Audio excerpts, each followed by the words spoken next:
नमस्कार विद्यार्थी मित्रांनो, कालच्या आता शिकेपर्यंत आपण काय केलेलं आहे की अंकगणिती श्रेणीचा अभ्यास केलेला आहे, अर्थमॅटिक प्रोग्रेशनचा. त्या अर्थमॅटिक प्रोग्रेशनमध्ये आपण फर्स्ट टर्म, कॉमन डिफरन्स किंवा nth टर्म कसं फाइंड करायचं याचा अभ्यास केलेला आहे. टी एनचं जे फॉर्मॅट होतं याच्यावरून आता आपण ए पीचं जर आपल्याला फर्स्ट टर्म आणि कॉमन डिफरन्स माहिती असेल तर आपण वेगवेगळे पद शोधू शकतो. आता टी एनवरून काही वर्ड प्रॉब्लेम पण आपण सॉल्व करून घेतले.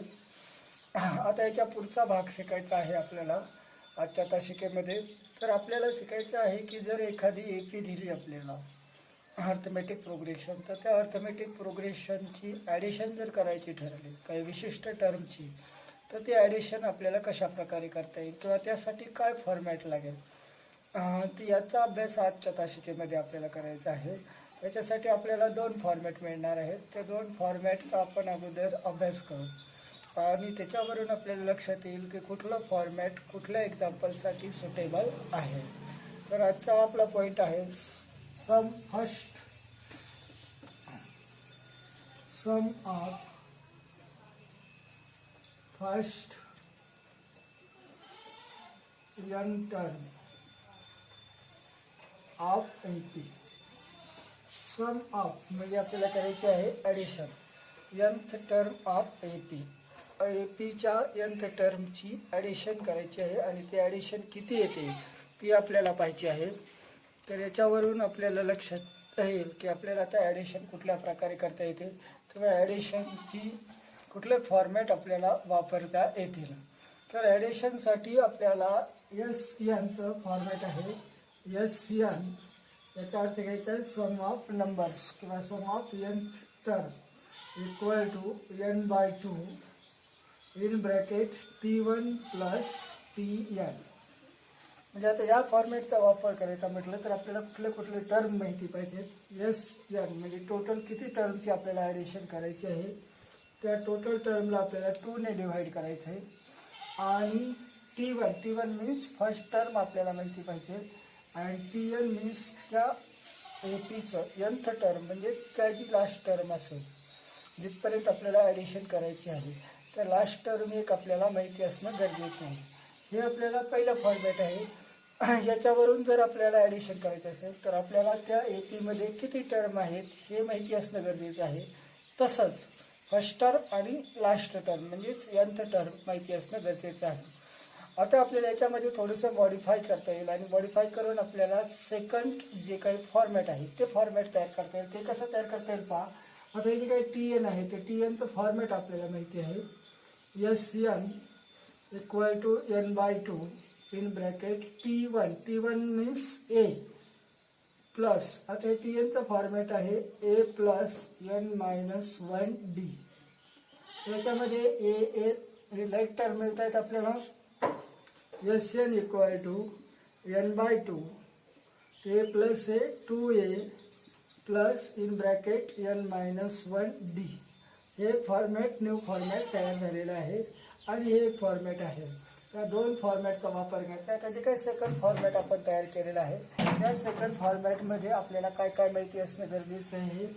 n मीन्स टोटल नंबर्स, किती पदाची आपल्याला ॲडिशन करायची आहे.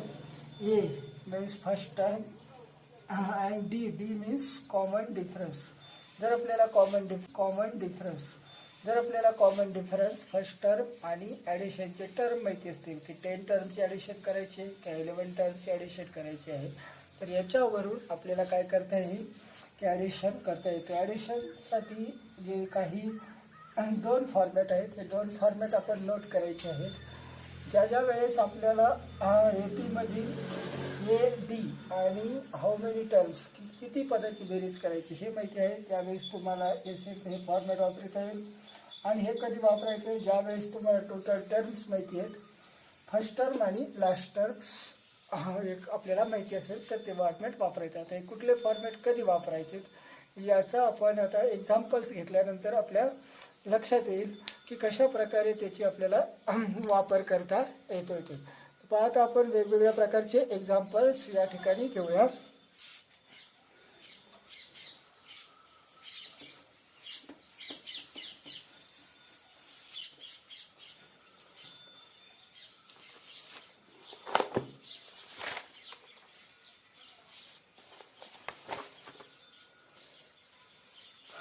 क्वेश्चन एक्झाम्पल नंबर 1 घेऊया आपण.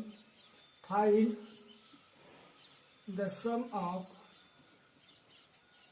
फर्स्ट 60 टर्म ऑफ AP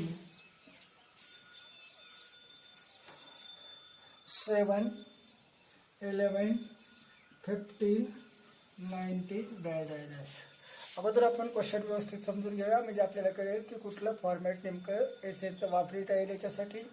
तर आपल्याला सम ऑफ फर्स्ट 60 टर्म्स, पहिल्या 60 टर्मची ॲडिशन करायची आहे.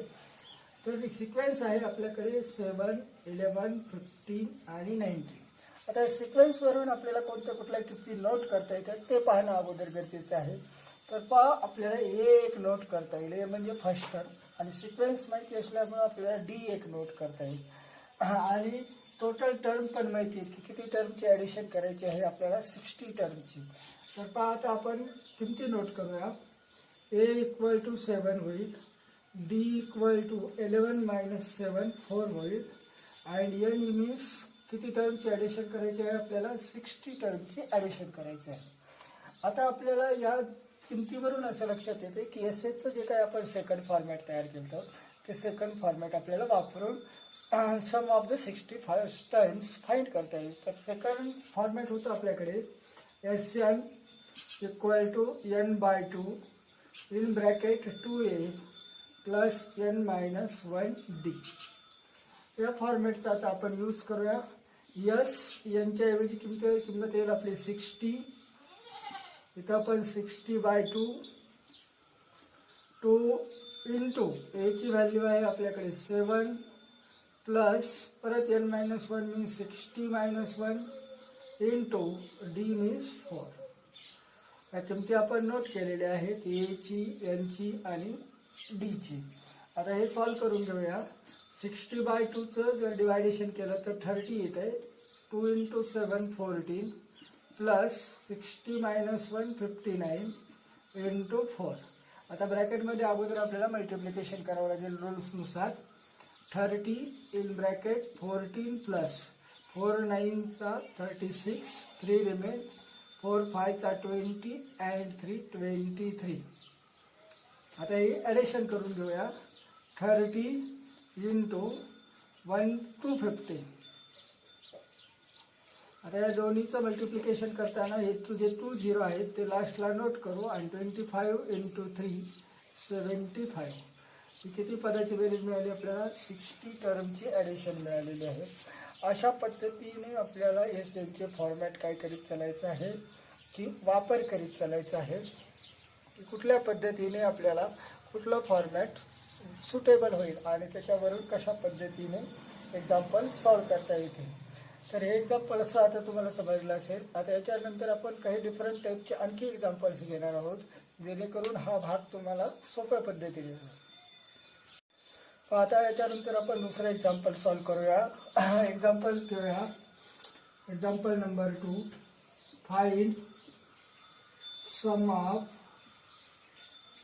First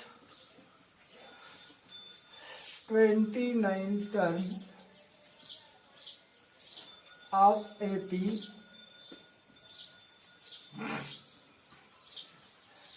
7 4 1 dash. आता जी काही सिक्वेन्स आहे या सिक्वेन्सवरून आपण अगोदर किमती नोट करूया की कुठल्या किमती आपल्याला नोट करता येतील, आणि त्याच्यानंतर आपल्याला फॉर्मॅट वापरता येईल. तर एची किंमत आहे या ठिकाणी 7. डी जर पाहिलं आपण तर 4 मधून 7 मायनस करावं लागतील, म्हणजेच डी येतोय आपला 4 - 7 equal to -3. And n means how many terms 29 terms. याचे ॲडिशन करायचे आहे. तर यासाठी आपल्याला काय करता येईल की जी ॲडिशन करून घ्यायची आहे. तर या ॲडिशनसाठी आपल्याला एसएनचं जे फॉर्मॅट आहे ते फॉर्मॅट वापरता येईल. पहा, एसएनचं कुठलं फॉर्मॅट आपल्याला वापरता येत आहे. S n equal to n/2 in bracket 2a plus n minus 1d. त्याच्यामध्ये किमती मांडू आपण. S29 equal to 29/2 2 into A value 7 plus 29 minus 1 into minus 3. एकूण ते आपण नोट केलेलं आहे. आता या ठिकाणी ए ची, या ठिकाणी एन ची आणि या ठिकाणी डी ची. आता हे सोल्युशन करू.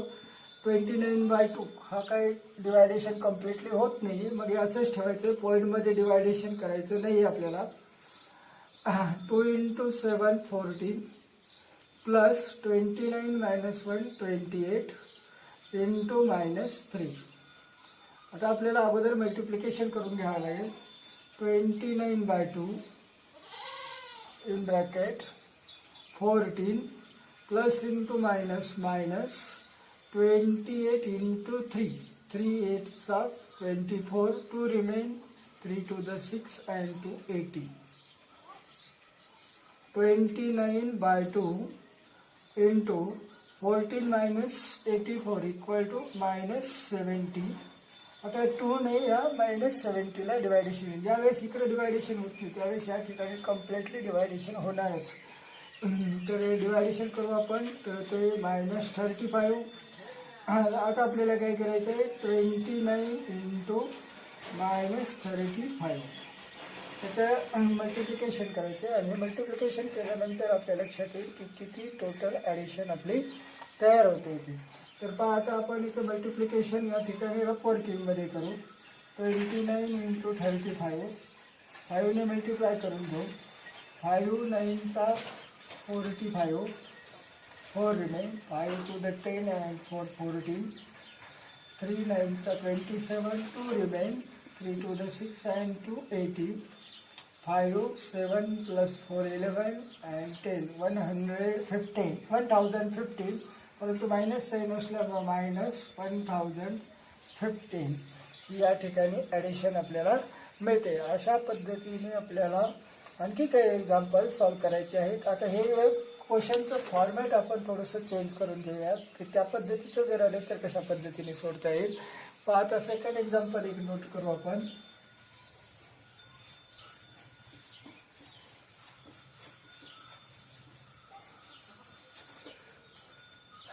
जर समजा आपल्याला क्वेश्चन या पद्धतीचा आला. एक्झाम्पल नंबर 3 नोट करतोय आपण आता.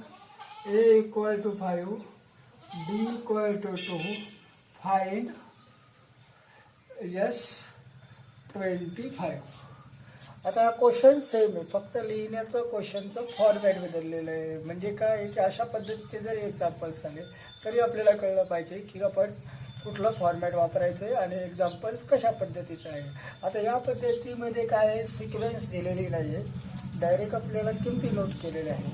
आणि किमती जर नोट असतील तर आपल्याला ते समजायला आणखी सोपं जातं आहे. सिक्वेन्स नसल्यामुळे आता आपल्याला ए आणि डीच्या किमती फाईंड करायची गरज नाही आहे. ऑलरेडी एच्या किमती डीची किंमत आहे. आता एन काय नोट करायचं आहे तर यस 25 ही एनची किंमत झाली. त्याच्यावरून आता आपल्याला एक्झाम्पल सॉल्व करता येईल. पहिल्यांदा आपण किमती नोट करूया. A equal to 5, D equal to 2 and N equal to 25. परत आपलं एसएनचं फॉर्मॅट वापरूया.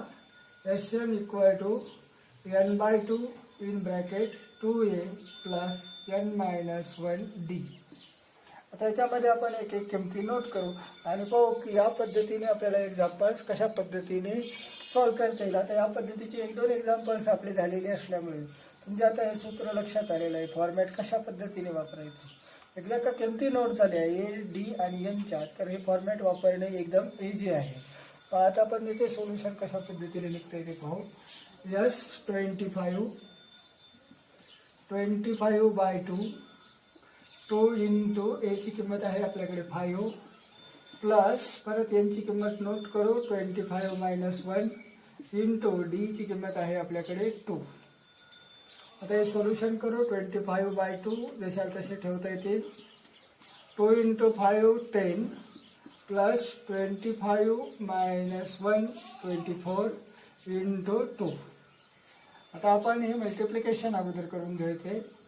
25/2 in bracket 10 plus 25 into 2 48 plus 10 करायचं आहे आपल्याला. Equal to 58. आता हे 2 ने 58 डिवाइड करूया आपण, म्हणजे आपल्याला डिवायडेशन कम्प्लीट होईल. 2 to the 4, 1 रिमेन, 2 9चा 25 इंटू 29. आता हे मल्टिप्लिकेशन करू. 25 9चा 225, 5 22 रिमेन्स. 25 2चा 50, 50 and 22 72. म्हणजे sum of the first 25 terms of the given sequence is 725. अशा पद्धतीने आपल्याला काय करता येते की एसएनचे फॉर्मॅट वापरता येते. आता या ठिकाणी आपण अशा पद्धतीचे एक्झाम्पल्स तुम्ही घरी पण घेऊ शकता. कुठलीही एक एची किंमत नोट करा, डी ची किंमत नोट करा आणि फाइंड तुम्हाला जितक्या टर्मची ॲडिशन करा वाटते ते टर्म घ्या. कधी एची किंमत मायनस घ्या, कधी डी ची किंमत मायनस घ्या आणि टोटल टर्मची ॲडिशन फाइंड करीत चला. जेणेकरून तुम्हाला एक्झाम्पल स्वतः घेता येतील आणि स्वतः सॉल्व्ह करता येतील, सेल्फ प्रॅक्टिस करता येतील. वेगवेगळे एक्झाम्पल्स घ्यायचे. एची किंमत तुम्ही कुठलीही एक नोट करा, डीची किंमत नोट करा आणि एनची किंमत एक नोट करा आणि याच्यावरून तुम्ही स्वतः घरी अशा पद्धतीचे एक्झाम्पल सॉल्व्ह करू शकता. आता यानंतर या ठिकाणी आपण आज काही एक्झाम्पल्स पाहिलेले आहेत, परंतु याच्यामध्ये आणखी डिफरंट टाईप्सचे एक्झाम्पल्स आहेत. ते डिफरंट टाईप्सचे एक्झाम्पल्स जे असतील ते वेगवेगळ्या पद्धतीचे एक्झाम्पल्स आपल्याला पुढच्या तासिकेमध्ये शिकून घ्यायचे आहेत. एसएनवर जास्तीत जास्त आपल्याला एक्झाम्पल्स घ्यायचे आहेत, जेणेकरून तो भाग सोपा जावा.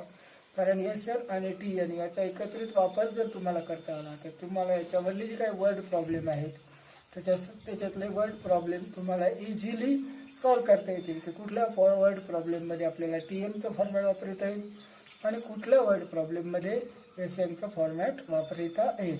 आतापर्यंत आपण चॅप्टर नंबर 3 पर्यंत आलो. म्हणजे जवळजवळ आपण या पार्ट 1चं फर्स्ट सेमिस्टर आणखी 4 ते 5 तासिकेमध्ये आपलं कंप्लीट व्हायला लागलेलं आहे. तरी पण तुम्ही जो काही भाग झालेला आहे तो सतत रिवाईज करत राहायचा आहे. मॅथमॅटिक्स हा भाग प्रॅक्टिसनी सक्सेस होतो. जितकी तुम्ही प्रॅक्टिस करता तितका तो तुम्हाला इझी वाटेल. आणि हा सब्जेक्ट असा आहे, जर तुम्हाला समजलं तर तुम्ही याच्यामध्ये पूर्णतः गुंतून जाता. तुम्हाला बाकीचे सब्जेक्ट याच्या पुढं झिरो वाटतात. त्यामुळे याचा रिवाईज जास्त करा. जे काही व्हिडिओज आपले आहेत सध्या ऑनलाईनचे ते व्हिडिओज जो भाग समजला नाही तो व्हिडिओज रिपीट पाहत चला. यूट्यूबवर चॅनलवर तुम्हाला ते व्हिडिओ रिपीट पाहता येतील आणि तो भाग समजून घेऊन रिपीट सोडण्याचा प्रयत्न करा. कारण बराचसा कालावधी आणखी आपल्याला ऑनलाईनवरच जाणार आहे. जोपर्यंत ऑफलाईन तास सुरू होत नाही तोपर्यंत हाच भाग आपल्याला चालू ठेवावा लागणार आहे. आणि जो काही पार्ट सेकंड आहे त्या पार्ट सेकंडचे फर्स्ट सेमिस्टर कंप्लीट झाल्यानंतर आपण पार्ट सेकंडच्या बाबतीत काही विचार करू. पण पार्ट सेकंड हा भाग ऑनलाईन समजण्यासारखा नाही. त्याच्यामध्ये जॉमेट्रिकल थेरम्स आणि प्रूफ असतात. ते प्रूफ समजायला एवढे सोपे नाही आहेत की मी व्हिडिओवर तुम्ही पाहून एवढे समजून घेऊ शकत नाही. ज्यावेळेस ऑफलाईन क्लास असते त्यावेळेस तुम्ही डायरेक्टली समोरासमोर तो भाग जास्त समजून येईल. त्याच्यामुळे तो भाग आपण पेंडिंग ठेवलेला आहे. पार्ट 1 जरी आपलं बरंचसं कव्हर झालं तर ज्यावेळेस आपले ऑफलाईन तास सुरू होतील त्यावेळेस वर्गामध्ये आपण जास्तीत जास्त भर हा पार्ट सेकंडसाठी देणार आहोत. कारण तो भाग डिफिकल्ट असतो, परंतु तो आपण जास्तीत जास्त इझिली समजून सांगण्याचा तुम्हाला प्रयत्न करू. ओके.